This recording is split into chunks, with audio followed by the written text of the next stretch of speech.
సహోదరి సహోదరులు, రక్షించడానికి ఓడ వచ్చేసింది, రక్షించబడ్డానికి అవకాశం ఉంది.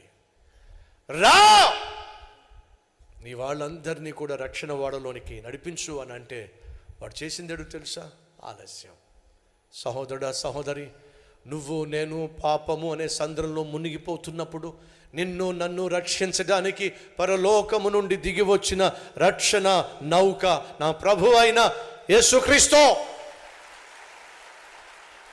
పాపిష్టి సంద్రంలో అపవిత్రమైన అలవాటులతో, ఆర్థిక సమస్యలతో, అన్ని కష్టాలతో అల్లాడిపోతూ మునిగిపోతున్న నిన్ను చూసి ప్రభు అంటున్నాడు, ఎంతకాలం చేతులారా నీ జీవితాన్ని నాశనం చేసుకుంటావు? ఎంతకాలం అనేక సమస్యలతో మునిగిపోతావు? ఎంతకాలం అపవిత్రమైన అలవాటులతో నీ జీవితాన్ని నాశనం చేసుకుంటావు? రా,